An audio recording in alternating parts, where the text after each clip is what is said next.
تو یہ شاخ ارسیاں درزی کا اور موچی کا کام کر کے نہیں ہو سکتی. درزی اور موچی کا کام کریں گے تو پھر ہم کو اسی اسٹینڈرڈ پہ رہنا چاہیے. یہ بڑے دماغ نہیں ہونے چاہیے ہمارے. السلام علیکم. پاکستان پر کبھی نہ ختم ہونے والے قرضوں کا پہاڑ کیوں کھڑا ہے، اور پاکستان اس ٹریپ سے شاید کبھی بھی نہ نکل سکے، اور اس ٹریپ سے نکلنے کے طریقہ کار کیا ہیں؟ ایک عام پاکستانی کو یہ پروگرام دیکھے بغیر شاید ان باتوں کا علم نہ ہو سکے. پروگرامز کی اس سیریز کا آج پارٹ 4 ہے. اس سیریز کے پچھلے پارٹس میں نے بتلایا تھا کہ اس دنیا میں اب ایک گلوبل ورلڈ آرڈر چل رہا ہے، گلوبل نظام چل رہا ہے، اور ہم اور پوری دنیا اسی نظام کے اندر رہ رہی ہے، اسی نظام کے تحت رہ رہی ہے. اور اس نئے نظام کے متعلق نہ جاننے اور اس کے مطابق ملک کو نہ چلانے کی وجہ سے ہم تباہی کا شکار ہیں. موجودہ ورلڈ آرڈر میں ہماری عقل و ذہانت کا لیول باقی دنیا کے مقابلے میں بہت کم ہے، انتہائی کم ہے. موجودہ دور عقل و ذہانت کا دور ہے. اس میں دنیا ہم سے بہت آگے نکل چکی ہے، جس کی وجہ سے دنیا کے ملکوں کی کمیونٹی میں ہمارا درجہ ایک پسماندہ ملک اور ایک بیکاری ملک کا ہے. تو موجودہ ورلڈ آرڈر میں پاکستان کی سالمیت کو بچانا ہو تو پاکستان اور پاکستانی عوام اور اس کے ساتھ ساتھ پاکستان کی باغ ڈور جن لوگوں کے ہاتھوں میں ہے، یعنی ہمارے اداروں میں، ہمارے لیڈران میں، تو ان سب کی، یعنی عوام کی اور اداروں کی اور لیڈران کی، ان سب کی قابلیت اور ذہانت کی سطح کو دنیا کے دوسرے جو عوام ہیں اور دنیا کے جو دوسرے لیڈران ہیں ان کی ذہانت کے لیول تک لانا ضروری ہے. اس کا اپ گریڈ کیا جانا ضروری ہے. پچھلے پارٹ میں نے طیب اردگان، نتن یاہو، محمد بن سلمان، ان کی تقاریر کے کلپس دکھائے تھے، جس سے ان لیڈران کا ملک چلانے کا جو تجربہ ہے، جو ذہانت ہے، جو قابلیت ہے، اس کا لیول صاف ظاہر ہے کہ they are at a different level altogether. میں نے ورلڈ اکنامک فورم کے بانی شعیب کلاس کی تقاریر کے کلپس بھی بتلائے، جو موجودہ دنیا کی ذہانت کا لیول اور اس میں ترقی کرنے اور حکومت چلانے کے بنیادی اصول بتلا رہے تھے.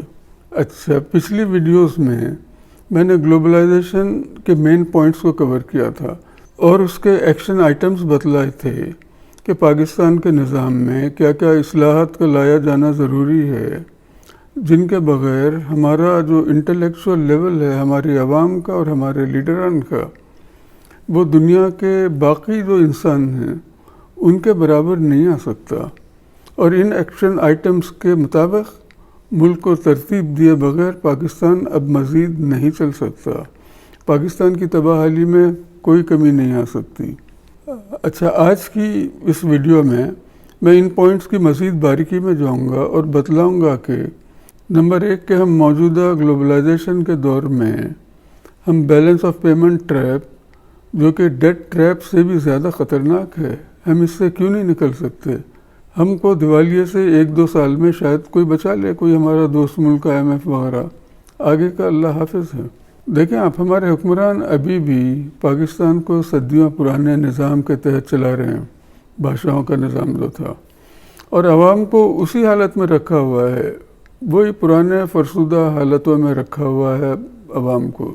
لیکن اب موجودہ بیلنس آف ٹریڈ ٹریپ سے نکلنے اور ترقی کرنے کا صرف اور صرف ایک ہی طریقہ ہے، اور وہ یہ ہے کہ ہم اور ہمارے لیڈران گلوبلائزیشن اور گلوبل ورلڈ کو سمجھیں، ان ریالٹیز کو سمجھیں، اس کے تقاضوں کو سمجھیں اور اس کے مطابق پورے ملک کو ری آرگنائز کریں، تاکہ پاکستان فرسودہ نظام سے نکل کر جدید دور میں داخل ہو کر ابھرے. ورنہ تو یہ جو عوام ہے یہاں کی، آپ دیکھ رہے ہیں عوام کا اسٹینڈرڈ کیا ہے، ان کو آپ کمپیئر کر کے دیکھیں دوسرے ممالک کے لوگوں سے، آپ کو صاف پتہ چل جائے گا.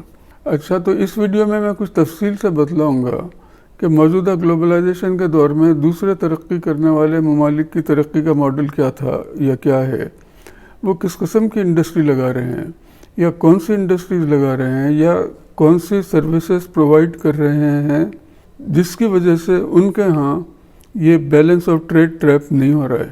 حالانکہ ان کی بھی ایکسپورٹ کم ہے، امپورٹ زیادہ ہے، لیکن ان کے ہاں یہ ٹریڈ ٹریپ نہیں ہے، جس کی وجہ سے ان ممالک کی آمدنی اور خوشحالی میں اضافہ ہو رہا ہے اور ہم ان کے سامنے فقیر ہیں۔ ان باتوں کو جانے اور سمجھے بغیر موجودہ دور کی اکنامک پالیسیز کیا ہونی چاہیے سمجھ میں نہیں آئیں گی یہ، جب تک آپ ان ڈیٹیلز کو نہ دیکھیں۔ اس بنیاد پر ہم تو صرف دولت مند ممالک کے لیے فٹ بال بنانے اور ان کے کپڑے سینے اور ان کے جوتے بنا کر آمدنی بڑھانے کو ہی اکنامک پلاننگ سمجھتے رہیں گے اور یہی کام کرتے رہیں گے ہم۔ تو میں ترقی کرنے والے ممالک کے متعلق بتلاؤں گا کہ وہ ملک کی آمدنی بڑھانے کے لیے کس قسم کے کام کرتے ہیں، وہ کس قسم کی صنعتیں لگاتے ہیں، تاکہ ہم بھی ان لائنز پر اپنے ملک کی اکنامک پالیسیز بنا سکیں۔ میں بنگلہ دیش کی اکانومی کے فیگرز یا رپورٹ کارڈ بتلاؤں گا جس کے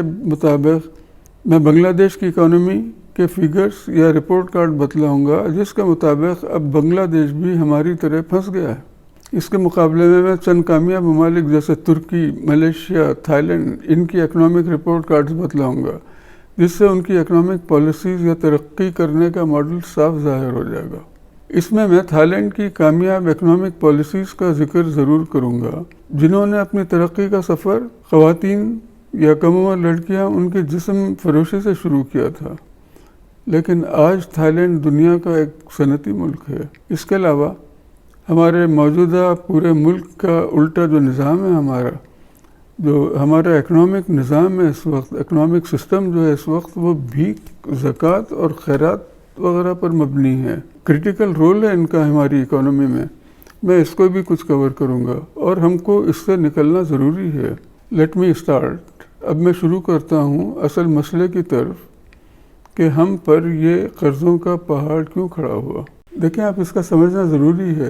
ویسے تو ڈیٹ ٹریپ کی بات ہوتی ہے کہ ہم ڈیٹ ٹریپ میں پھنسے ہوئے ہیں وغیرہ، لیکن یہ جو پہاڑ ہے، یہ ڈیٹ ٹریپ تو اس کے سامنے کچھ نہیں ہے۔ یہ ہے بیلنس آف پیمنٹ کا ٹریپ، بیلنس آف ٹریڈ کا ٹریپ۔ ڈیٹ ٹریپ جو ہے اس کو تو ہم شاید کہیں سے قرضے لے کر یا اپنی جائیدادیں بیچ کر یا اپنے ایسیٹس بیچ کر پوری کوشش کر کے ہم ایک دفعہ پوری ادائیگیاں کر کے ہم نکل سکتے ہیں ڈیٹ ٹریپ سے، ہمارے ہاتھ میں ہے۔ لیکن موجودہ بیلنس آف ٹریڈ یا بیلنس آف پیمنٹ کا جو ٹریپ ہے اس سے نکلنا آسان نہیں ہے۔ یہ اصل پنجرہ، جتنا آپ پیمنٹ کرتے جائیں گے، جتنی آپ ادائیگیاں کرتے جائیں گے، جتنے بھی آپ قرضے لے کر دیتے چلے جائیں گے، یہ بیلنس آف ٹریڈ یا بیلنس آف پیمنٹ کا جو ٹریپ ہے یہ بڑھتے ہی جائے گا، قرض ہر سال بڑھتے ہی جائے گا، یعنی غیر ممالک سے امپورٹ کی ادائیگیاں بڑھتی چلی جائیں گی۔ ہم چاہے اپنی ایکسپورٹ بنا لیں، دوسرے ملکوں سے قرض لے کر ہم پیمنٹس کر دیں، آئندہ سال پھر قرضے لینے کے لیے بھاگنا پڑے گا۔ اور اصل کمال یہ ہے کہ یہ دراصل قرض نہیں ہے، لیکن اس کو قرض بنا دیا جا رہا ہے، قرض بن جا رہا ہے۔ یہ ایسا کس طرح اور کیوں ہو رہا ہے؟ اچھا دیکھیں، آپ پچھلے پروگرام میں یا پہلے پروگرام میں WTO کے بارے میں بتلا چکا ہوں کہ ہم خوشی خوشی WTO کے رکنیت یا رکن ہم بن گئے، لیکن اس سے پہلے کا میں اگر آپ کو تھوڑا سا حالات بتلاؤں تو پھر یہ سمجھ میں آئے گا موجودہ۔ دیکھیں، اس سے پہلے پاکستان WTO کو جوائن کرنے سے پہلے ملک کی جو امپورٹ تھی وہ مکمل کنٹرول میں تھی۔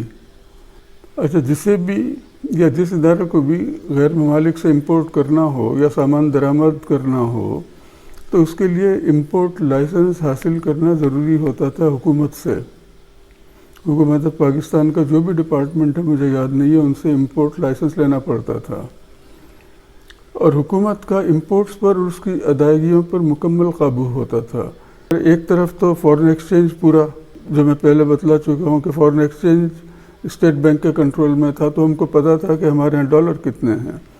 اچھا، اسی طرح جتنے ڈالر ہیں اس کے حساب سے امپورٹ لائسنس ایشو کیے جاتے، تو اس وجہ سے جب وہ کنٹینرز آتے تو ہم ادائیگیاں یا LC کھول کر ان کی پیمنٹ کر سکتے تھے، اور ہم امپورٹ لائسنس بھی اتنے کا ہی ایشو کرتے تھے جتنے جیب میں پیسے ہیں، جس کی ادائیگی ممکن ہے۔ اچھا، اور اگر ہم کو امپورٹ بڑھانا ہو تو اس کے لیے لازمی ہوتا تھا کہ ڈالر بڑھائیں۔ ڈالر بڑھانے کا مطلب یہ کہ ہم ایکسپورٹ بڑھائیں، ریمیٹنسز بڑھائیں، کسی نہ کسی سے ہم ڈالر کی آمدنی بڑھائیں تاکہ اس کی ہم پیمنٹ کر سکیں۔ تو اس وجہ سے معمولی ذہانت کے آفیسرز ہوں یا وزراء ہوں، تھوڑا بہت ان کا اکاؤنٹنگ کا بیک گراؤنڈ اگر ہو تو وہ بیلنس آف ٹریڈ پر بڑی آسانی سے قابو رکھ سکتے تھے، کوئی اس میں، اور اکانومی چلتی رہتی تھی۔ مزید یہ کہ اس زمانے میں غیر ملکی جو امپورٹس تھی ان کو کنٹرول کیا جاتا تھا ٹیکسز سے، ڈیوٹیز سے۔ تو اس کے دو فائدے تھے، ایک تو ایف بی آر کے پاس ریونیو آتا تھا ٹیکسز کا، اور دوسرا جو امپورٹ ہے کنٹرول کرتے تھے کہ یہ قوت خرید کے حساب سے۔ اچھا، اسی طرح اس کی وجہ سے ملک کی صنعت میں بھی بیجا کمپٹیشن نہیں ہوتا تھا، کیونکہ ڈیوٹیز اسی حساب سے ہوتی تھیں اور کمپٹیشن کو روکا جا سکتا تھا، جس کی وجہ سے ملک میں صنعتیں لگ سکتی تھیں اور لوکل صنعت کار انڈسٹریز لگاتے تھے۔ اب جو میں بتلا رہا ہوں یہ کی پوائنٹ ہے۔ پھر جب ہم یا ہماری حکومت قرض اور امداد کے چکر میں WTO کے سگنیٹری بنے، یعنی سائن کیا انہوں نے ایگریمنٹ، تو امپورٹ پر سے پابندی ختم ہو گئی، یہ میں پہلے بتلا چکا ہوں۔ امپورٹ لائسنسز کا سسٹم ختم ہو گیا۔ اب جسے بھی جتنا دل چاہے وہ سامان امپورٹ کر سکتا ہے، آپ بھی کر سکتے ہیں، میں بھی کر سکتا ہوں۔ اور یہی حال سروسز کا بھی ہے، جیسے میکڈونلڈ ہے اور DHL وغیرہ ہیں، کوئی بھی غیر ملکی کمپنی یہاں آ کر بزنس کر سکتی ہے۔ تو یہ تو بہت اچھی چیز ہے، یعنی اب گھر بیٹھے اگر میں امیزن سے سامان منگوا سکتا ہوں، درا سے سامان منگوا سکتا ہوں، علی بابا سے سامان منگوا سکتا ہوں میں باہر کا، بہت اچھی فیسلٹی ہے۔ لیکن اس سے ہوا کیا؟ اس کی ادائیگی جو ہے اب وہ حکومت کی ذمہ داری ہے، یعنی میں سامان منگوا رہا ہوں لیکن اس کی ادائیگی کون کرے گا؟ حکومت کی ذمہ داری ہے کہ وہ ادائیگی کرے۔ تو ایک طرف تو ڈالر جو تھا وہ ایکسچینج کمپنی کے پاس پہنچا دیا، اسٹیٹ بینک سے اس پر سے کنٹرول ہٹ گیا، تو ڈالر حکومت کے نہیں ہے اتنے پہلے جتنے ہوتے تھے۔ اچھا، لیکن جو امپورٹ ہے اس کی ادائیگی کی ذمہ داری اب حکومت پہ ہے پوری، جتنا بھی سامان آ جائے۔ تو اس وجہ سے کیا ہوا، دھڑا دھڑ کنٹینرز آنے لگے غیر ملکی امپورٹس کی وجہ سے، جو کہ سستی بھی ہیں، جو میں پہلے بھی بتلا چکا ہوں۔ ملکی انڈسٹری کا تو خاتمہ ہو گیا، جو ریونیو تھا ایف بی آر کا وہ ختم ہونے لگ گیا، اور بلکہ وہ کم ہو گیا کافی حد تک، اور حکومت عوام پر ہی بوجھ ڈالنے لگی کہ تم لوگ ٹیکس نہیں دے رہے ہو۔ حالانکہ ٹیکس کس نے ختم کیا؟ حکومت نے کیا۔ ڈیوٹیز کس نے ختم کی؟ حکومت نے کی۔ گالیاں کس کو دے پڑ رہی ہیں؟ عوام کو پڑ رہی ہیں کہ آپ ٹیکس نہیں دے رہے ہو۔ اسی طرح انڈسٹری بند ہوئی، انڈسٹری سے ٹیکسز وصول ہوتے تھے، انڈسٹری سے لوگوں کو روزگار ملتا تھا، کس نے ختم کیا؟ حکومت نے کیا۔ گالیاں کس کو پڑ رہی ہیں؟ آپ کو پڑ رہی ہیں کہ آپ ٹیکس نہیں دے رہے ہو۔ حکومت اگر انڈسٹریز لگتی تھی تو اس سے بھی تو ٹیکس وصول ہوتا تھا نا حکومت کو، نہیں ہو رہا ہے وہ سب حکومت کو وصول۔ تو اس طرح امپورٹ کے لیے مراعات دینے سے، جو میں پہلے بتلا چکا ہوں، ہر کوئی امپورٹ کرنے لگا، جو بھی چاہتا چین جاتا، تھائی لینڈ جاتا، ملیشیا جاتا، اور وہاں سے کنٹینر بک کر کے آ جاتے، جس میں ہر قسم کا کچرا بھی آنے لگا، غیر ضروری سامان آنے لگا، کھلونے آنے لگے، اس میں پھول آنے لگے، اس میں ہر چیز، اچھا، جس کی کوئی ضرورت نہیں تھی۔ اچھا، لوکل ہم نے فریجز بنانے لگ گئے تھے، یہاں پر اے سیز بننے لگ گئے تھے، واشنگ مشینز بننے لگ گئی تھیں، یہیں کے لوکل مینوفیکچررز تھے، انہوں نے بھی اپنی انڈسٹری وغیرہ بند کر دی، کیونکہ باہر کا کمپٹیشن زیادہ تھا۔ وہ بھی کنٹینر بھر کے منگوانے لگے سامان وہاں سے، اور وہ بھی امپورٹرز بن گئے۔ تو اب یہ جو سب کچرا آ رہا ہے ملک میں، جو آپ دیکھتے ہیں دکانوں میں بھرا ہوا ہے، کھانے پینے کی چیزیں آ رہی ہیں، دودھ دہی تک آ رہا ہے، حتیٰ کہ گوشت آ رہا ہے حتیٰ کہ، تو اس کی ذمہ داری کس پر ہے؟ اب حکومت کو دینا ہے، چاہے ان کے ڈالر ہوں یا نہ ہوں۔ اگر حکومت نہ دیں تو ان کی گردن پکڑ کر پیسے وہ دلوائے جائیں گے۔ اب حکومت نے کم سمجھی یا بے وقوفی سے ان تمام غیر ضروری کچرے کی امپورٹ اور سروسز کی ذمہ داری اپنے گردن میں باندھ لی ہے، ڈالر نہ ہوتے ہوئے بھی ذمہ داری لے لی ہے۔ تو اب سوال یہ ہے کہ اس کو ادا کس طرح کریں؟ اس کے لیے IMF کہتا ہے کہ کوئی فکر کی بات نہیں ہے، ہم تم کو قرضہ دیتے ہیں۔ تو یہ جو ادائیگیاں ہیں وہ IMF سے قرض لے کر کی جا رہی ہیں، یہ وہ سب ادائیگیاں ہیں جن کی یا موسٹلی نان ایسینشیل گڈز بے حساب ہیں، مہنگی گاڑیاں آ رہی ہیں، مہنگے پرفیومز آ رہے ہیں، پورے لباس آ رہے ہیں، کپڑے آ رہے ہیں، سلے ہوئے کپڑے آ رہے ہیں، بازار باہر کے کپڑوں سے بھرا ہوا ہے، یہ سب آ رہا ہے کچرا، اور ہم IMF سے پیسے لے کر ان کی ادائیگیاں کر رہے ہیں۔ اچھا، اور قرض دینے کے لیے IMF کیا کہتا ہے؟ قرض دینے کے لیے شرائط ہیں ان کی، وہ یہ کہ آپ ٹیکس لگائیں، پھر الیکٹرک کے دام بڑھائیں، گیس کے دام بڑھائیں، اور اس سے آپ ہمارا جو قرض ہے وہ پورا کریں۔ اور ہم بھول پن میں شرائط مان بھی جاتے ہیں تاکہ کسی نہ کسی طرح حکومت کے ہاتھ میں کچھ ڈالر آ جائیں۔ اصل جو ٹریپ ہے وہ یہ ہے۔ تو ایک لائن میں اس کی سمری یہ ہے کہ ہم غیر ضروری اشیاء، اس میں کچرا بھی شامل ہے، کچرے سے میری مراد اوور انوائسنگ وغیرہ سے بھی ہے، جو میں تفصیل ہے میں نہیں جا رہا ہوں اس کی، تو وہ امپورٹ کر کے اور سروسز لے کر اس کی ادائیگی IMF سے قرض لے کر پورا کر رہے ہیں، اور اس کے لیے مجبور ہیں، گردن پھنسی ہوئی ہے۔ دراصل دیکھیں اس کے پیچھے جو گلوبل ٹریڈنگ یا تجارت میں آسانیاں پیدا کرنے کے قوانین ہیں، جس میں WTO اور IMF، ورلڈ بینک، یہ ہے پورا اسٹرکچر اس کا، ان 3 اداروں کا۔ اس میں ایشین ڈیولپمنٹ بینک وغیرہ بھی شامل ہے۔ یعنی ٹریڈرز، یعنی امپورٹرز اور ایکسپورٹرز کو اس بات کی گارنٹی دیتے ہیں IMF وغیرہ یا WTO کہ تم جو چاہے امپورٹ کرو اس ملک میں، ہم تم کو پیسے دلوائیں گے ان سے، پیسوں کی ادائیگی کی فکر مت کرو، تم کو جنگ پہ جانے کی ضرورت نہیں ہے۔ جیسے مال آ رہا ہے چائنا سے، اب پاکستان کہہ کے ہم نہیں دیتے، تو اب چائنا یا جو بھی ہے، امریکہ ہے، جو بھی ہے، وہ ان کو یا ان کے امپورٹرز کو جو انڈیویجولس ہیں، پاکستان سے جنگ کرنے کی ضرورت نہیں ہے، IMF وہ پیسے دلائے گا، یہ ورلڈ بینک کی ذمہ داری۔ اچھا، اب آپ دیکھیں موجودہ صورتحال میں بھی آپ دیکھیں پچھلے 1-2 سالوں سے سب کے علم میں ہے کہ پاکستان دیوالیہ ہو رہا ہے، لیکن امپورٹرز پاکستان سے آرڈر پہ آرڈر بک کیے جا رہے ہیں، ہول سیل کے حساب سے کنٹینرز بک ہو رہے ہیں، اور جو غیر ملکی ایکسپورٹرز ہیں ان کو بھی علم ہے پورا دوسری سائڈ پہ کہ یہ ملک دیوالیہ ہونے والا ہے، دیوالیہ ہو رہا ہے، پیسے نہیں ہیں ان کے پاس، لیکن پھر بھی وہ جہاز بھر بھر کر سامان بھیج رہے ہیں یا بھیج رہے تھے۔ یہ جو کہتے ہیں کہ 6,000 کنٹینر کھڑے ہوئے ہیں، 8,000 کنٹینر کھڑے ہوئے ہیں، کیوں کھڑے ہوئے ہیں؟ کیوں آیا یہ سامان؟ اس لیے آیا کہ ایکسپورٹرز کو بھی علم ہے کہ پاکستان کو یہ پیسے دینے پڑیں گے، اس کی ادائیگی ڈالر میں حکومت کو کرنا پڑے گی، اور یہی حال سروسز کا ہے، امیزون، دراز، علی بابا وغیرہ کا۔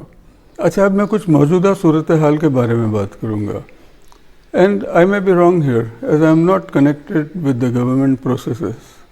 دیکھیں آپ، قبل ازیں WTO سے پہلے بیلنس آف ٹریڈ حکومت کے کنٹرول میں تھی، بآسانی اس کو رکھا جا سکتا تھا، اور کیونکہ ڈالرز کی سچویشن ان کو پتہ تھی، ڈالر ان کے ہاتھ میں تھا، ان کی جیب میں تھا، اور جو امپورٹ ہیں وہ پورا کنٹرول کرتے تھے یہ لائسنس سے، تو پورا کنٹرول میں تھا کہ بھئی جیب میں اتنا پیسہ ہے، اتنے ڈالر ہیں، اس میں سے خرچ کرنا ہے۔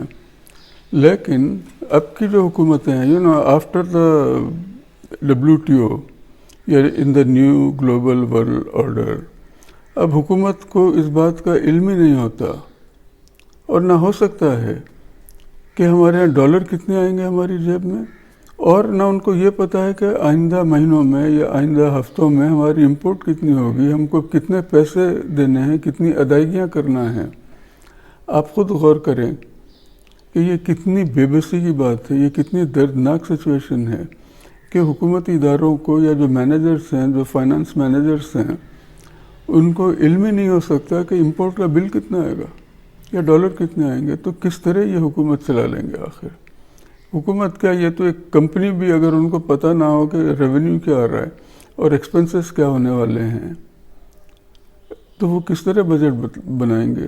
اچھا، تو آپ دیکھیں جو آج کل کہا جا رہا ہے کہ کراچی پورٹ پر 6,000 کنٹینرز کھڑے ہیں پیمنٹ کے انتظار میں، LCs کے انتظار میں، اور حکومت LCs یا پیمنٹ کی اجازت نہیں دے رہی ہے، تو دیکھیں یہ 6,000 کنٹینر تو رحم کیا انہوں نے، یہ 60,000 بھی ہو سکتے تھے، یہ 1-2 ارب کے نہیں، یہ 10 ارب کے بھی ہو سکتے تھے، یہ 20 ارب ڈالر کے بھی ہو سکتے تھے۔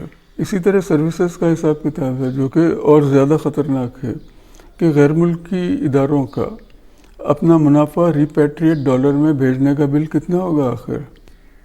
اسی طرح اسٹاک مارکیٹ میں غیر ملکی انویسٹرز کو پیسہ لگانے کی تو خوشی خوشی اجازت دے دی ہے، اور خوشی خوشی ان سے ڈالر انویسٹ بھی کروا کے اپنی جیب میں ڈال لیا. یعنی جب انہوں نے انویسٹ کیا اسٹاک مارکیٹ میں جو پاک روپیز میں ہے تو ڈالر حکومت کے یہاں آ گئے. اچھا، اور قرض بھی کر لیا حکومت نے ان کو. اچھا، بات ہے ایسی، جب انہوں نے منافع کما کر جب وہ یہاں سے اپنا پیسہ نکال کر کسی اور مارکیٹ میں یا کہیں اور لگانا چاہتے ہوں، منافع کما کر، خوب منافع کما رہے ہیں وہ، تو وہ یہاں سے اصل اور منافع باہر لے جانے کے لیے یا ریپیٹریٹ کرنا ہو، اس کے لیے حکومت سے ڈالر مانگتے ہیں تو حکومت پھنس کر رہ جاتی ہے، حکومت کی چیخیں نکل جاتی ہیں. اور حکومت کو یہی نہیں پتہ ہوتا ہے کہ یہ بم کس وقت گرے گا، کس وقت وہ اسٹاک مارکیٹ سے اپنا انویسٹمنٹ لیکویڈیٹ کر کے وہ پیسہ مانگیں گے، دیں یہ پیسہ ہم کو. اچھا، یہی سچویشن اور دوسرے اداروں کی بھی ہے، لیکن یہاں پر میں صرف پاور جنریشن کمپنیز یا آئی پی پیز کی بات کروں گا.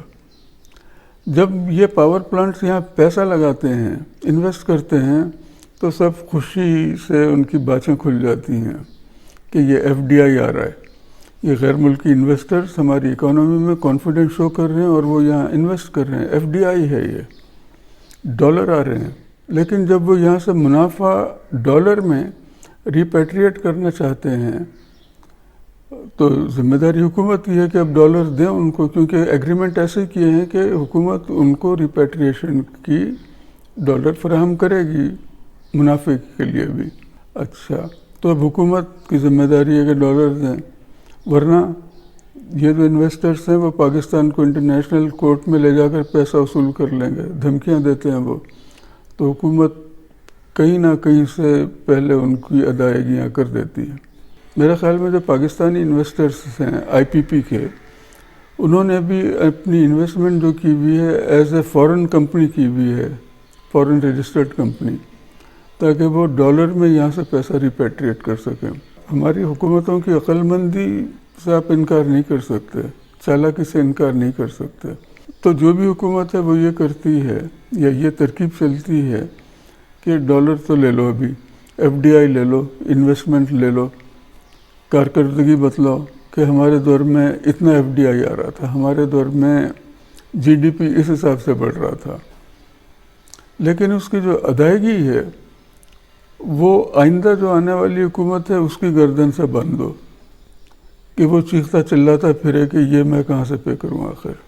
اچھا، تو اب اس وقت بھی آپ دیکھیں کیا ہو رہا ہے، یہی ہو رہا ہے کہ جنہوں نے دلدل میں پھنسایا تھا پاکستان کو، جو پرانے پچھلے جو حکمران تھے جنہوں نے دلدل میں پھنسایا پاکستان کو، اب واپس باری گھوم کے ان کی طرف آ گئی ہے.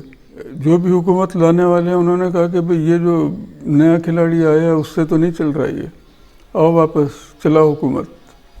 تو انہی کو واپس لے کر آ گیا، تو وہ بھی لٹک گئے، کچھ نہیں ہو سک رہا ہے، حالات بگڑتے جا رہے ہیں. کیونکہ وہ جو دلدل یا ان کی زبان میں لینڈ مائن چھوڑ کر گئے تھے، اب اس میں وہ خود پھنس چکے ہیں. اگر کوئی نئی پارٹی حکومت میں آتی تو وہ ان کو لعنت ملامت کرتے کہ نالائق ہیں، حکومت کرنا نہیں آتا، ہمارا ریکارڈ دیکھو. تو آپ دیکھیں کہ اس طرح دنیا کے کسی بھی آئنسٹائن کو بلا لیں، لگا دیں یہاں پاکستان کی اکانومی چلانے کے لیے، نہیں چلا سکتا، ناممکن. اچھا، اب آگے بڑھتے ہیں، تھوڑا سا اور تفصیل میں جاؤں گا میں، بلکہ اب میں آپ کو ٹریپ بتلاؤں گا. پاکستان یہ سب ادائیگیاں کر بھی دے، چلیں فرض کریں مینوفیکچرنگ ہم بڑھا بھی دیں، بھوکے رہ کر ہم گوشت، سبزی اور مچھلی ایکسپورٹ کر بھی دیں، قرضے لے کر یہ ادائیگیاں کر بھی دیں ہم، تو کیا بلکہ آئی ایم ایف کے قرضے ہم پورے ادا کر سکیں گے؟ کیا آئندہ حالات صحیح ہو جائیں گے؟ ہم اگر فرض کریں کہ ایک سال ہم پورا جان لگا کر یہ پورے قرضے ادا کر بھی دیں تو کیا حالات بہتر ہو جائیں گے؟ نہیں ہوں گے. یہی تو کمال ہے سسٹم کا پورا کا پورا. ہم گارمنٹس لگا کر جتنی بھی ایکسپورٹ بڑھائیں گے، امپورٹ اس سے زیادہ بڑھتی چلی جائے گی.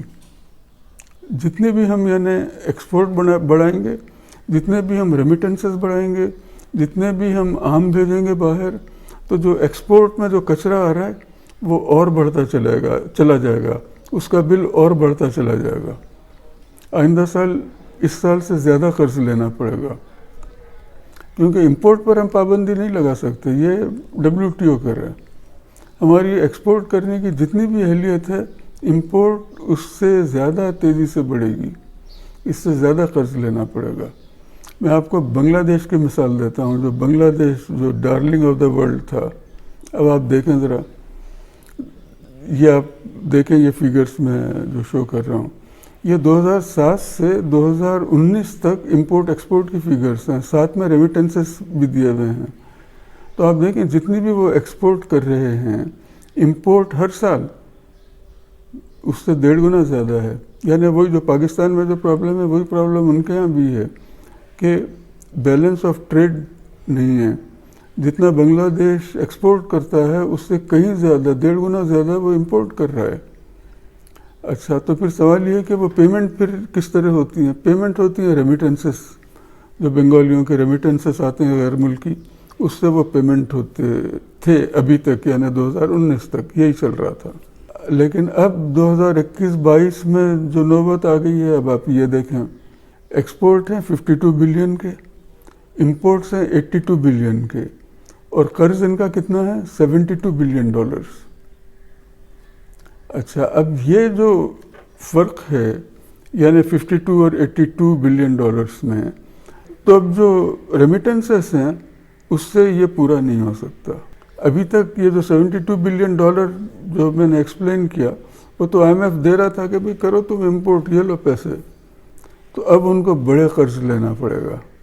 اب دیکھنا ہے کہ بنگلہ دیش اس سچویشن سے کس طرح نکلتا ہے. تو اب میں ذرا اس طرف آتا ہوں کہ ہم اس جنگل میں پھنسے کیسے آخر. حکومت اپنے اخراجات، یعنی حکومت چلانے کے اخراجات کم کرنا نہیں چاہتی. بڑی بڑی تنخواہیں ہیں، پروٹوکول ہے، پینشن ہے، غیر ملکی دورے ہیں، top of the world hotels میں رہنا ہے، شاہانہ انداز میں گھومنا ہے، گاڑیاں ہیں، فری پیٹرول ہے، الیکٹرک ہے، فری سب ہے. اور اپنے شاہانہ اخراجات پورے کرنے کے لیے یہ IMF سے قرض لے کر یہ ملک چلا رہے ہیں، اور ساتھ میں کام بھی نہیں کر رہے ہیں جس سے ملک کی آمدنی بڑھائیں، کہ وہ ایسے کام کریں کہ جس سے ایکسپورٹ بڑھے، جس سے اور دوسری آمدنیاں بڑھیں. وہ بھی کام بھی نہیں ہو رہا ہے. اچھا، ساتھ میں اہلیت کی بھی کمی ہے. یہ جو سب ایگریمنٹس ہیں، WTO کو ایگریمنٹس ہیں اور ٹریڈ ایگریمنٹس ہیں دوسرے ممالک کے ساتھ، جس میں 0 ٹیکسز وغیرہ لگائے ہیں یا کم از کم ٹیکسز ہیں. پتہ نہیں کسی نے پڑھا بھی ہے یا نہیں پڑھا، یا پڑھا ہوگا کسی جونیئر کلرک نے، اس نے بتلا بھی دیا ہوگا کہ صاحب اس میں تو یہ ہے نقصان، مگر اوپر سے آرڈر آیا کہ کر دو، کوئی آبجیکشن نہیں ہوگا اس پہ. اس طرح یہ سب ایگریمنٹ سائن ہو گئے. آپ دیکھیں کہ روس اور چین، بلکہ میں ویتنام کو بھی شامل کر دوں، ان کو WTO میں شامل ہونے کے لیے ایڑیاں رگڑنا پڑا. آسانی سے نہیں ملی ان کو ممبرشپ یا رکنیت، لیکن شامل ہونے سے پہلے وہ پورا انہوں نے کیلکولیٹ، حساب کتاب کیا ہوا تھا، تیاری کی ہوئی تھی کہ جیسے ہی ہم شامل ہوں گے یہ کام کریں گے ہم. کیونکہ انہوں نے سب پڑھا ہوا تھا، اس کو سمجھا ہوا تھا، اس کی پوری تیاری کی ہوئی تھی کہ WTO میں رکنیت ملتے ہی یہ کام کرنا ہے، ایکسپورٹ کرنا ہے ہم کو دھڑا دھڑ، مینوفیکچرنگ کرنا ہے ہم کو دھڑا دھڑ. تو انہوں نے اس کا خوب فائدہ اٹھایا. ان کے آپ دیکھیں ایکسپورٹ چائنا کے اور ویتنام کے کہاں پہنچے ہوئے. ہم نہ پڑھا، نہ سمجھا، نہ علم ہے کہ اس سے کس طرح فائدہ اٹھائیں، نہ حکومت میں اہلیت ہے کہ پڑھیں اور سمجھیں. پڑھا بھی ہو تو یعنی طوطے کی طرح پڑھا ہوگا نا، بغیر کانسیکوینسز کو سمجھے ہوئے. قرض لینے کے چکر میں ہم دوسرے ممالک کے سامان کی امپورٹ کے لیے ہم نے کھلی چھوٹ دے دی کہ بھئی آؤ، لیکن ملک کی صنعتیں بڑھا کر ایکسپورٹ کرنے کے لیے کوئی کام نہیں کیا. دوسرے ملکوں کے جھانسے میں آ گئے. دوسرے ملکوں نے کہا کہ بھئی تم یہ لو قرض، تم یہ سڑکیں بناؤ، شاہراہیں بناؤ، بسیں چلاؤ، تم بہت ترقی ہو جائے گی تمہاری، بہت تم ترقی کرو گے، بالکل فیوچر بدل جائے گا تمہارا. دیکھ رہے ہیں آپ کیا حشر ہو رہا ہے. تو ہم نے کیا کیا کہ جو ترقی کرنے کے لیے بجائے ہم خود کام کرتے، اپنا ہوم ورک ہم خود کرتے، دوسرے ملکوں پر ذمہ داری ڈال دی کہ وہی پیسہ لائیں، وہی یہاں پر قرضہ دیں ہم کو، وہ یہاں پہ روڈز بنائیں، وہ یہاں کے کنٹریکٹس لیں. تو اس کا حشر دیکھ رہے ہیں آپ. دوسرے ملکوں کی دلچسپی صرف اور صرف یہ تھی کہ وہ کنٹریکٹس حاصل کریں، اپنے لوگوں کو غربت سے نکالیں، یہ تھی دلچسپی ان کی۔ ان کو آپ سے ہم سے کوئی دلچسپی نہیں ہے، ان کا انٹرسٹ اپنا ملک ہے۔ تو جو میں نے کہا کہ چین اور روس کو تو کافی ایڑیاں رگڑنے کے بعد ممبرشپ ملی، ہم تو کوئی تیاری ہم نے تو کی بھی نہیں تھی، نہ ہم نے ٹریڈ ایگریمنٹس کے لیے کوئی تیاری کی بھی تھی، یہ ٹریڈ ایگریمنٹ سائن ہوں گے تو کس طرح ہم فائدہ اٹھائیں۔ اچھا، ان ایگریمنٹس کو سائن کرنے اور WTO میں شامل ہونے کے لیے ہمارے لیڈران کا آخر مقصد کیا تھا؟ آخر لازمی طور پر یہی تھا ہوگا نا، یہی رہا ہوگا کہ ایکسپورٹ بڑھائیں، ہم دوسرے ملکوں کی مارکیٹس کو ہم کیپچر کریں، وہاں تک ہماری رسائی ہو سکے۔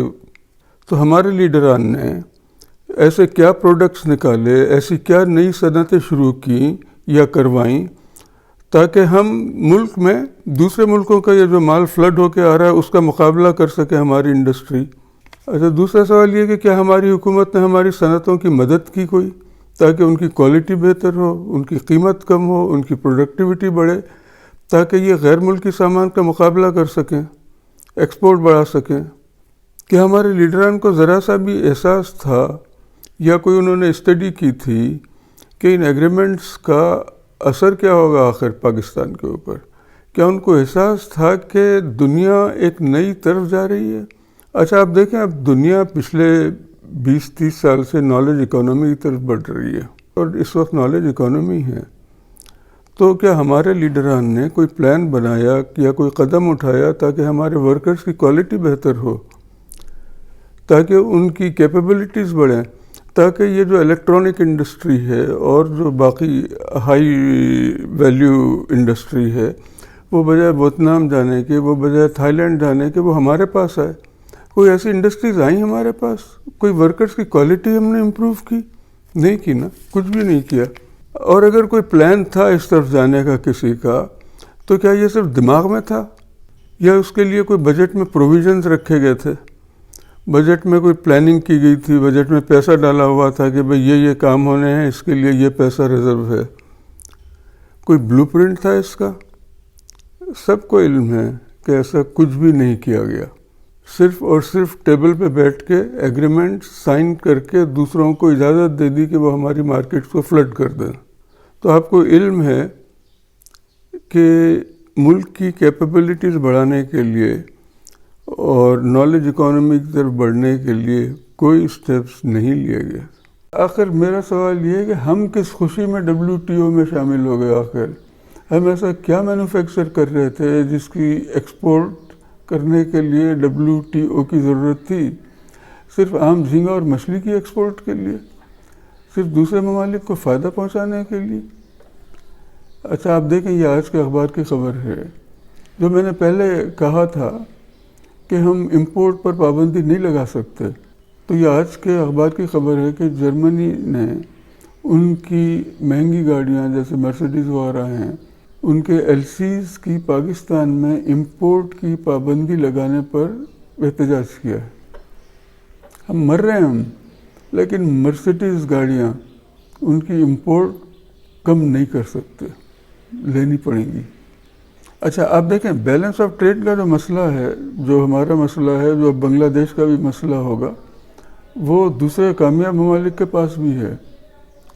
ان سب ممالک میں بھی یہی ہو رہا ہے کہ ان کی ایکسپورٹس جو ہیں وہ کم ہیں اور امپورٹس زیادہ ہیں، مگر وہ ہماری طرح فیل نہیں ہو رہے ہیں۔ کیوں نہیں ہو رہے ہیں؟ اس کی وجہ ہے، اس کی وجہ یہ ہے کہ وہ ٹریڈ بیلنس کا جو ڈفرینس ہے اس کو دوسری آمدنیوں سے پورا کرتے ہیں۔ مثال کے طور پر ٹورسٹ انڈسٹری بلینز کماتے ہیں، وہ بلینز آف ڈالرز ان کے آتے ہیں، سبوں یعنی 100 آف بلینز آتے ہیں۔ ایئر لائن انڈسٹری ہے ان کے پاس، مائننگ ہے ان کے پاس، افریقہ وغیرہ جا کر وہاں سے مائننگ کر کے وہاں سے ان کی دولت لوٹ کے اپنے ملک لے کر آتے ہیں۔ وہ سروسز ہیں ان کے پاس، مثلاً برطانیہ دنیا کا سب سے بڑا یا بہت بڑا بینکنگ کا سینٹر ہے، دنیا کی انشورنس کا سینٹر ہے، کانفرنس سینٹر ہے دنیا کا، بڑی بڑی شپنگ لائنس ہیں ان کے پاس، ایئر کارگو ہے ان کے پاس، جس سے دنیا بھر میں تجارت کو چلا رہے ہیں وہ، بلکہ پوری دنیا کو چلا رہے ہیں وہ۔ دنیا بھر کا جو کرپٹ پیسہ ہے اس کا سینٹر یورپ ہے، اس کا سینٹر امریکہ ہے، جن میں سے 100 ارب ڈالر کے ڈپازٹس پڑے ہوئے ہیں ان کے پاس۔ پناما پیپرز میں یہ سب پتہ چل گیا. اچھا اس سے پہلے انہوں نے دنیا کو کالونائز کیا ہوا تھا, پوری دنیا کو غلام بنایا ہوا تھا, پوری دنیا کے ریسورسز اٹھا کر لے جاتے تھے وہ اپنے ملک. They even wage wars to help and assist and enrich their private sector, their defense industry, their contractors, their oil industry. Iraq وار سامنے, ہمارے لیبیا وار سامنے ہے, یہ سب اکنامک وارز تھیں جس میں انہوں نے billions and billions and billions dollar کا آئل پر قبضہ کیا, کنٹریکٹس حاصل کیے وہاں پر.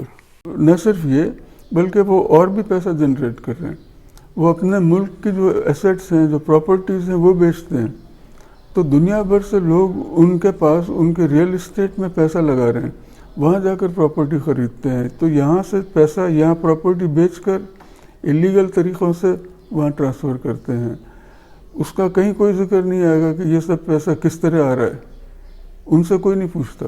پسماندہ ممالک سے وہ اپنے ملکوں میں امیگریشن کرواتے ہیں جس سے ان کی اکانومی چل رہی ہے, کیونکہ جو بھی یہاں سے مائگریٹ کر کے جاتا ہے وہ پورا اپنا پیسہ لپٹا کے جاتا ہے, وہ سب جا رہا ہے ان کے یہاں. ان کے پاس ایجوکیشن ہے, ایجوکیشن سینٹر ہیں, ایک سے ایک یونیورسٹیز ہیں, تو پوری دنیا سے اور پسماندہ ممالک سے لوگ وہاں جا کر پڑھتے ہیں, تعلیم اعلیٰ تعلیم حاصل کرتے ہیں. ہاسپٹلس ہیں, اس کے لیے لوگ جاتے ہیں وہاں پر علاج معالجے کے لیے. ایکسپینسو ہاسپٹلس ہیں, ایک سے ایک ایکسپینسو ہاسپٹلس ہیں, اس کے لیے لوگ یہاں جا سے پیسہ بٹور کر لے جاتے ہیں, ان کے ہاتھوں میں دیتے ہیں. ان کی سافٹ ویئر انڈسٹری ہے, جیسے گوگل ارتھ ہے, گوگل میپس ہے, جو ہم سب استعمال کر رہے ہیں. نئی ٹیکنالوجیز میں وہ آگے ہیں, آرٹیفیشل انٹیلیجنس ہے, 3D پرنٹنگ وغیرہ وغیرہ, یہ سب چیزیں وہ ایکسپورٹ کرتے ہیں. اور بہت بڑی لسٹ ہے, یہ تو اسٹریٹ اوے جو میرے ذہن میں آ گیا بتلا رہا ہوں میں.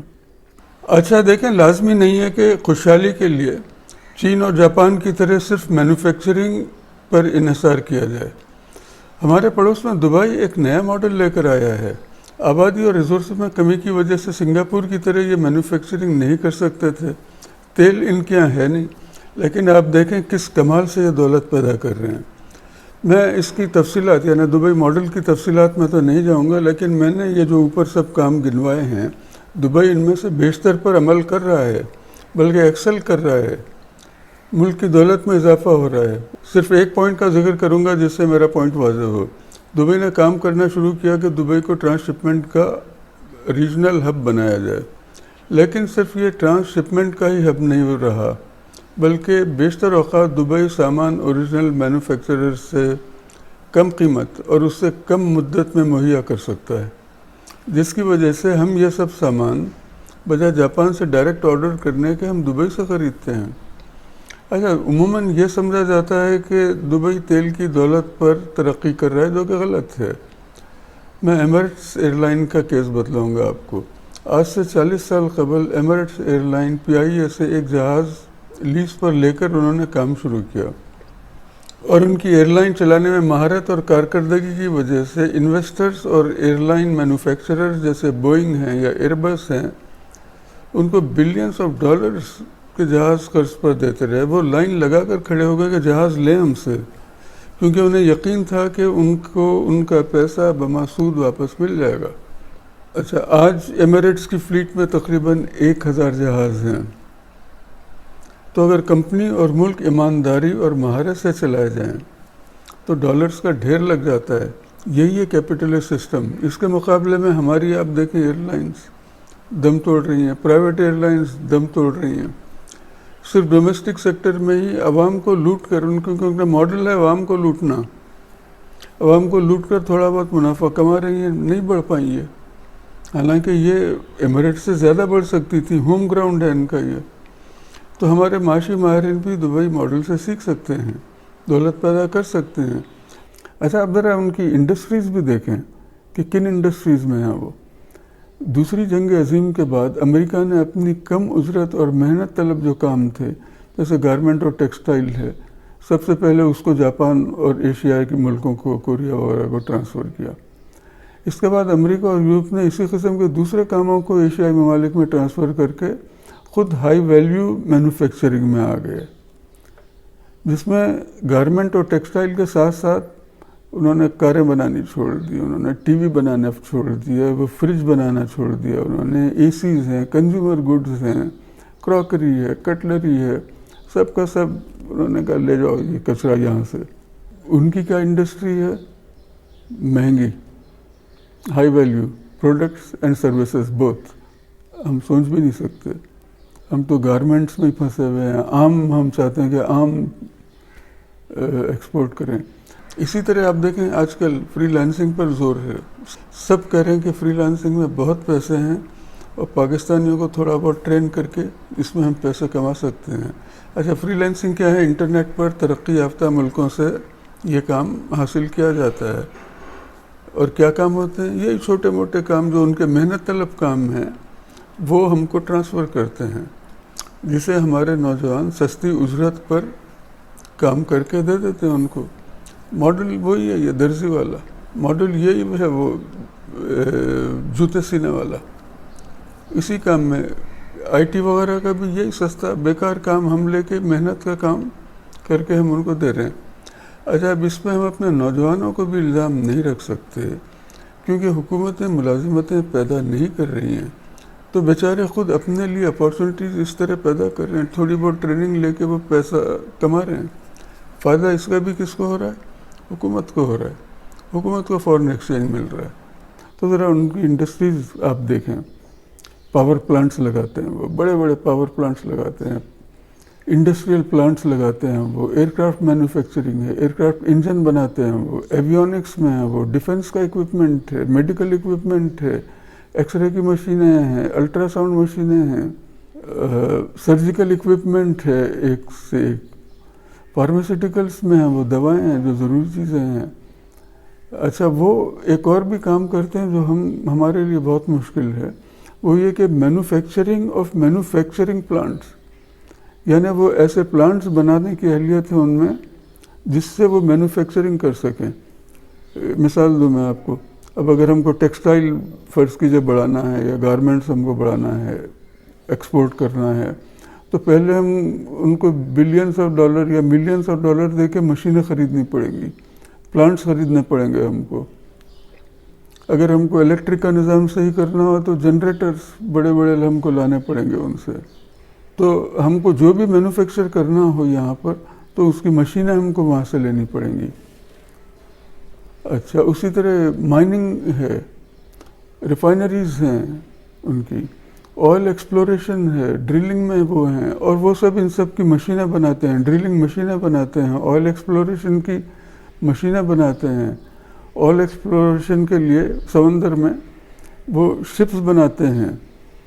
اچھا، اسی طرح سب مرینس ہیں ان کے پاس، ہیوج کنسٹرکشن پروجیکٹس ہیں ان کے پاس، ڈیمز بناتے ہیں وہ، ایئرپورٹس بناتے ہیں وہ، رن ویز بناتے ہیں وہ، اسکائی اسکریپرز بناتے ہیں وہ، انڈر سی پائپ لائنز ڈالتے ہیں وہ، انڈر سی کیبل ڈالتے ہیں وہ، انڈر گراؤنڈ ٹنلز، ٹرینز وغیرہ بناتے ہیں وہ، ٹرین کے انجن ہیں، سی پورٹس ہیں، ہیوی کرینس ہیں، بڑے بڑے کلومیٹر لانگ شپس ہیں، کنٹینر شپس ہیں، ہیوی ارتھ موونگ اکوپمنٹ ہے، ماڈرن ایریگیشن سسٹم ہے، آرٹیفیشل انٹیلیجنس ہے، ہائی ویلیو فیشن انڈسٹری ہے، ایکسپینسو پرفیومس ہیں، ڈائمنڈ کٹنگ پالشنگ ہے۔ وہ ہمارے ہاں انویسٹ کرتے ہیں انڈسٹری میں جو ہم ایف ڈی آئی کہتے ہیں۔ اچھا، وہ یہاں انویسٹ کر کے اس پر سے ہیوج پروفٹس لے جاتے ہیں، وہ ہمارے اسٹاک ایکسچینج میں انویسٹ کرتے ہیں، پیسہ لے جاتے ہیں، وہ سائفن کرتے ہیں وہ۔ یہ صرف میں آپ کو ایک گلمپس بتلا رہا ہوں کہ وہ کس طرح پیسے بناتے ہیں۔ اچھا، ہمارے کئی بڑے بزنس مین ہیں، وہ بھی باہر کے ملکوں میں انہوں نے صنعتیں لگائیں، سری لنکا میں، بنگلہ دیش میں، مگر ہمارے ملک کے جو حالات تھے ان کی وجہ سے وہ پیسہ یہاں نہیں لاتے بلکہ وہ وہیں لے جاتے ہیں مغربی ممالک میں، اس کا بھی فائدہ ہے ان کو۔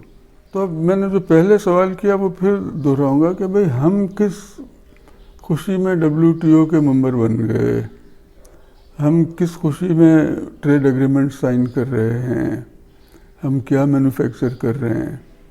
تو یہ جو میں لسٹ بتلایا اس لیے کہ اس سے آپ کو اندازہ ہو سکے کہ وہ ممالک کس طرح دولت کما رہے ہیں، کیا مینوفیکچر کرتے ہیں، کیا سروسز پرووائڈ کرتے ہیں۔ اچھا، اب یہ سب چیزیں ہم کو امپورٹ کرنی، ضروری ہے یہ سب، جیسے فارماسیوٹیکل ہے، میڈیکل اکوپمنٹ ہے، گاڑیاں ہیں. تو میں نے کہا کہ ہم کو گارمنٹ سے نکلنا چاہیے، تو درزی اور موچی کا کام کر کے ہم اپنے شاہانہ خرچے پورے نہیں کر سکتے. سب کوئی چاہیے، کار ہم کو چاہیے، سب کو چاہیے، فریج چاہیے، اے سی چاہیے، واشنگ مشین چاہیے، ٹی وی چاہیے، موبائل چاہیے، الیکٹرک گیس سب چاہیے، ہاسپٹل چاہیے، ایکس رے مشین چاہیے، ایم آر آئی مشینیں چاہیے، دوائیں چاہیے. تو یہ شاہ خرچیاں درزی کا اور موچی کا کام کر کے نہیں ہو سکتی. درزی اور موچی کا کام کریں گے تو پھر ہم کو اسی اسٹینڈرڈ پہ رہنا پڑے گا، رہنا چاہیے. یہ بڑے دماغ نہیں ہونے چاہیے ہمارے. مثلاً ایک 6th جنریشن جدید لڑاکا طیارہ جیسے F-35 ہے، اس کی قیمت $100 ملین ہے، یعنی تقریباً 25 ارب روپے ایک آئٹم کی. اور ان کی پرائیویٹ کمپنی جیسے لاکہیڈ مارٹن ہے، وہ مینوفیکچر کرتی ہے اس کو. تو ایک ویڈیو میں نے کہا کہ بھئی ہمارے پرائیویٹ سیکٹر کو ڈیفنس کنٹریکٹ کیوں نہیں دیے جا سکتے؟ جب تک ہم اپنے پرائیویٹ سیکٹر کو صنعتیں لگانے میں مضبوط نہیں کریں گے، کچھ نہیں ہو سکتا. تاکہ وہ ریسرچ کریں، وہ نئے پروڈکٹس لائیں، وہ امپورٹ کریں. ہم درزی، موچی اور کسان کے کام ہی کرتے رہیں گے. نہ ہمارے یہاں تعلیم ہے، نہ ریسرچ ہے. ہمارے ہونہار طلباء بھی تعلیم کے لیے مغربی ممالک جاتے ہیں، پھر وہ وہیں کے ہو رہتے ہیں، انہی کو فائدہ پہنچاتے ہیں. اچھا، میں یہاں پر ایک دو اور ممالک کی جو اکانومی ہے اس کا بھی تھوڑا بتلا دوں، امپورٹ اور ایکسپورٹ کا. یہ آپ ٹرکی کا دیکھیں، وہی پاکستان کا حال ہے. ایکسپورٹ کم، امپورٹ بہت زیادہ. حالانکہ بہت بڑے ایکسپورٹر ہیں وہ، مگر امپورٹ اس سے بھی بہت زیادہ ہے. اسی طرح آپ دیکھیں یہ انڈیا، بہت بڑے ایکسپورٹر ہیں، یہ بھی پاکستان سے کئی گنا بڑے. لیکن جہاں پہ ایکسپورٹ کیا انہوں نے، امپورٹ اس سے کہیں زیادہ. اچھا، آپ دیکھیں یہ جو ایکسپورٹ کر رہے ہیں پروڈکٹس یا مینوفیکچر کر رہے ہیں، آپ وہ بھی دیکھ لیں، وہی ہے لو ویلیو پروڈکٹس، وہی گارمنٹس ہیں، وہی کار پارٹس ہیں، وہی چھوٹی موٹی انڈسٹریز ہیں. اس کے مقابلے میں اب آپ یہ ملیشیا کا آپ دیکھیں ہیلتھ کارڈ، ان کا ریورس ہے پورا. آپ دیکھیں ان کی ہے ایکسپورٹ زیادہ اور امپورٹ کم. تو ان کے یہاں تو ڈالر کی ریل پیل ہے. اور ساتھ میں I would like to point out کہ یہ کیا مینوفیکچر کر رہے ہیں اور کیا ایکسپورٹ کر رہے ہیں. الیکٹرانکس، ہائی ویلیو گڈس، اپنی پروڈکٹس ہیں ان کی، اپنے برانڈ نیمس ہیں ان کے، اپنے برانڈ کی کاریں مینوفیکچر کرتے ہیں یہ. اچھا، یہاں میں ایک اور ملک کا خصوصیت سے ذکر کروں گا جس کا ہیلتھ کارڈ ان تمام ممالک جن کا میں نے ذکر کیا ان سب سے اچھا ہے. آزادی کے بعد دیکھیں ترقی کرنے کے لیے جیسے ملیشیا ہے یا انڈونیشیا ہے، ان کے پاس تو منرل ویلتھ بہت تھی. اس کے علاوہ پام آئل ان کے یہاں تھا، آئل بھی ہے ان کے یہاں. لیکن تھائی لینڈ کے یہاں یہ سب کچھ نہیں تھا، یہ سب منرل ریسورسز نہیں تھے ان کے یہاں، تو آئل بھی نہیں تھا ان کے یہاں. تو انہوں نے اپنی ترقی کا سفر پروسٹیٹیوشن سے شروع کیا. پتیہ بیچ دنیا کی پروسٹیٹیوشن کا سینٹر بن گیا. دنیا بھر سے ٹورسٹ آتے تھے یہیں پر اس کام کے لیے، عرب بھی آتے تھے بے حساب یہاں پر. اچھا، اور یہ ٹورسٹ آنے کے ساتھ ساتھ ان کی تھائی ایئر ویز وہ بھی خوب ترقی کرنے لگی، اچھا بزنس کرنے لگی. اس کے بعد کیا ہوا؟ آج ان کی ایکسپورٹ ان کی امپورٹ سے زیادہ ہے. آج ان کی اکانومی پروسٹیٹیوشن پہ نہیں ہے، وہ ہٹ گئے، ٹرانسفارم کر لیا انہوں نے آپ کو. بجائے صرف پروسٹیٹیوشن کے ان کی ٹورسٹ انڈسٹری بہت بڑی ہے آج بھی. اب تھائی لینڈ ایک مینوفیکچرنگ کنٹری ہے، ہائی ویلیو سامان بناتے ہیں. یہ گارمنٹ شارمنٹس میں وہ نہیں ہے، یہ وہ اوزار ہاتھ سے اوزار بنا رہے ہیں، یہ فٹ بال بنا رہے ہیں، اس میں نہیں ہے. وہ ہائی ویلیو گڈز میں ہے. وہ آپ ذرا ان کی لسٹ دیکھیں جو سامان بنا رہے ہیں. وہ ان کی صرف الیکٹرانک کی ایکسپورٹ $55 بلین سے زیادہ ہے. کمپیوٹر کی جو اکوپمنٹس ہیں اس کی ایکسپورٹ میں تھائی لینڈ ایشین ممالک میں سب سے آگے ہے. ان کا G D P per capita آپ دیکھیں، شاید I think it is around $22,000. شاید میں سمجھتا ہوں کہ عرب ممالک نے بھی ان سے ہی سیکھا ہو یا سبق لیا ہو کہ ہم یہاں جاتے آتے رہے ہیں، ہمارے دیکھتے ہی دیکھتے یہ کہاں کے کہاں پہنچ گئے اور ہم کہاں پر ہیں. تو کس کمال سے آپ دیکھیں انہوں نے شفٹ کیا اپنی اکانومی کو. اچھا دیکھیں یہ پارٹ اب بہت طویل ہو گیا ہے، لیکن اس میں بہت سارے پوائنٹس ہیں جن کو کور کرنا ایک ہی نشست میں ضروری تھا. تو اس کو میں یہی ختم کر رہا ہوں، اور اس کے بعد نیکسٹ پارٹ یعنی جو پارٹ 4 ہے اس میں ایک تو میں سمری دوں گا، دوسرا یہ ہے کہ تھائی لینڈ کو ہی میں تھوڑا کنٹینیو کروں گا کہ تھائی لینڈ نے کس طرح ترقی کی یا کس طرح بدلا اپنے آپ کو. اچھا اس کے علاوہ میں پاکستان کے مستقبل بلکہ ممکنہ مستقبل کے بارے میں بات کروں گا کہ بھئی یہ جو فیکٹس ہیں آج کل ہمارے سامنے، پاکستان کا کیا مستقبل ہے اس کے پیش نظر. والسلام.